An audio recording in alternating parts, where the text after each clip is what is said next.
amazing job doing her own fundraiser for Crohn's disease and ulcerative colitis awareness. And please put your hands together to welcome Mackenzie.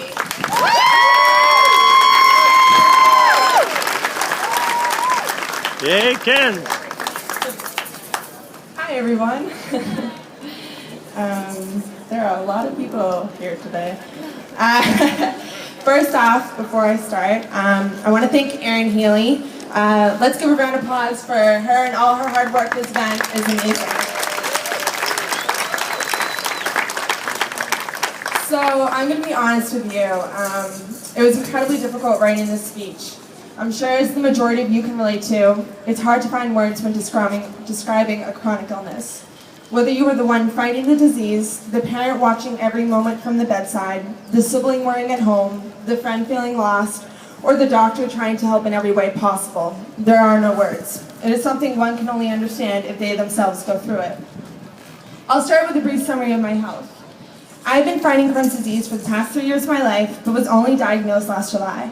Within that time, it has taken a very heavy toll on my life. I have undergone 6 surgeries, over 50 procedures, and too many hospitalizations and needles to count within those 3 years.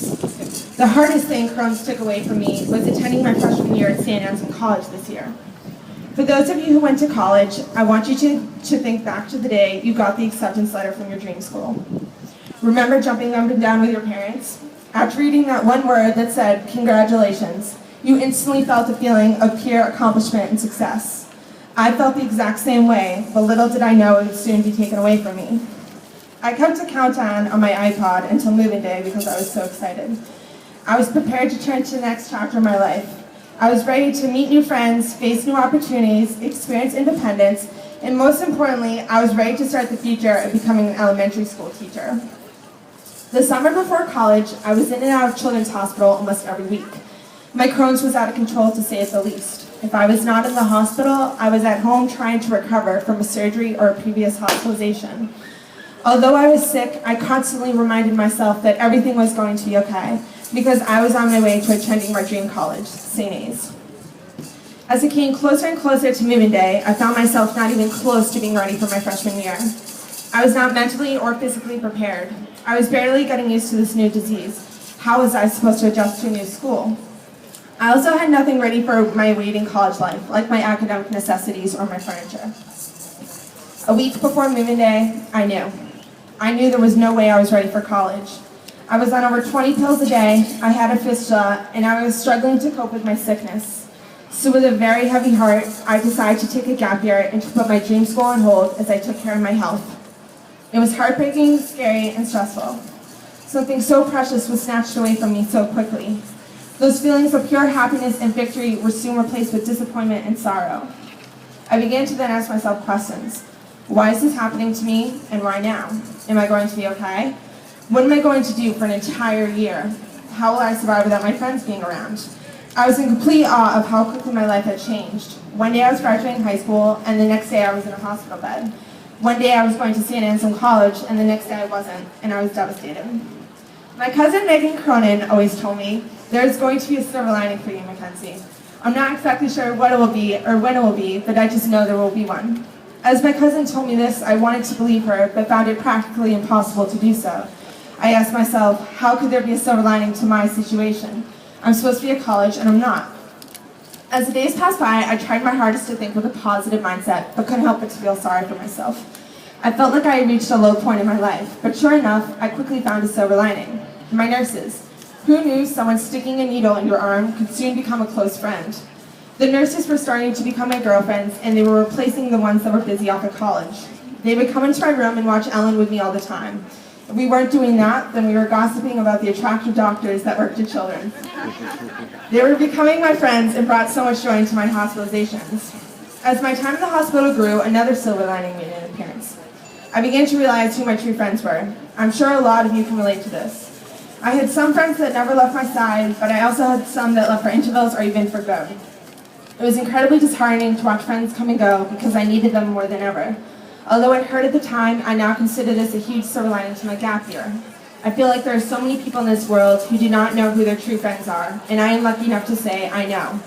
My friendships were tested, and I learned who will always be there for me. There were many friends that got caught up in the college life, but there were some that never forgot about me, no matter what life threw at them. I know I will have those friends for the rest of my life.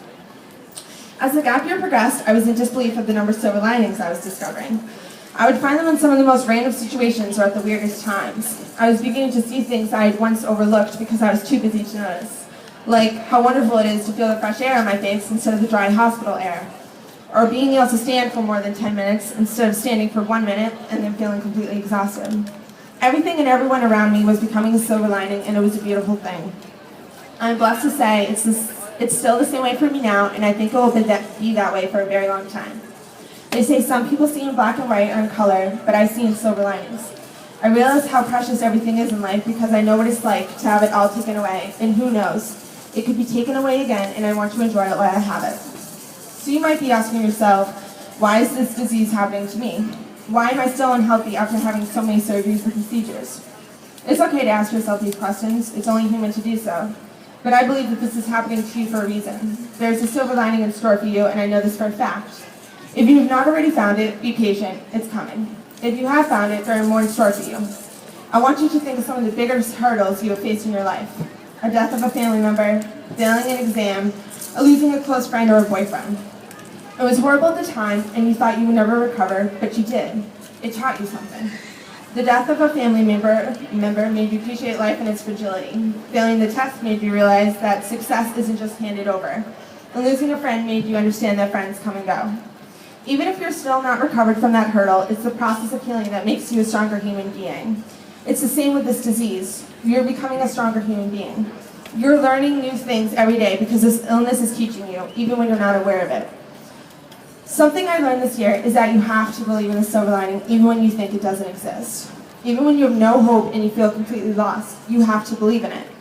You have to take that sadness and anger and turn it into something good. Whether you volunteer at your local hospital or even get involved with the CCFA, guaranteed you will find at least one silver lining. That's what I did. I'm not going to lie. At the beginning of the year, I was not in a good place. And that's when I came up with my gap year project, Mackenzie's 5K for Crohn's disease. I could not even describe the amount of silver linings this project has brought into my life. So, get involved, because who knows what will come from it. Maybe volunteering at the hospital will inspire you to become a doctor. Or heck, maybe you'll meet your future spouse getting involved in the CCFA. Once you replace the bad with the good, I promise that the silver linings will come pouring in, and you will come to peace with this disease. At the end of the day, the good will outweigh the bad. You will also find many silver linings in the people that surround you, and because of that, there are a few people here that I need to recognize. All the people I'm about to thank helped me survive this year and have given me so much love. To my parents, Mom, thank you for never ever leaving my hospital bedside. Thank you for taking me to every single doctor's appointment and constantly reminding me to hang in there.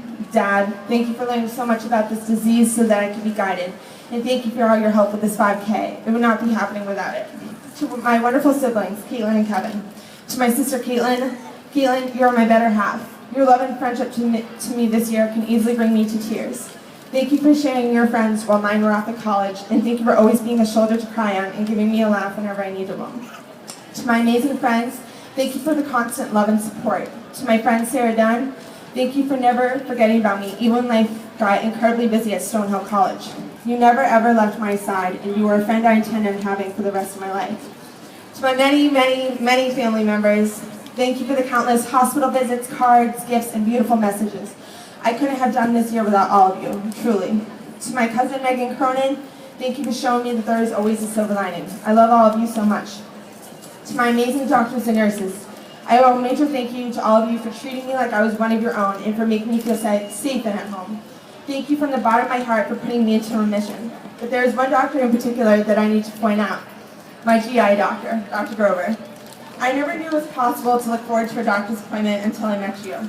Your incredible work ethic and no-quit determination to make me healthy is inspiring. You encouraged me when I felt weak, you told me I could when I thought I couldn't, and you made me laugh even during the saddest doctor's appointments. I don't know what I would do without you, Dr. Grover. You mean the world to me. Thank you for bringing so much happiness into my life during such a sad time. By far, you've been one of the biggest silver linings to this year.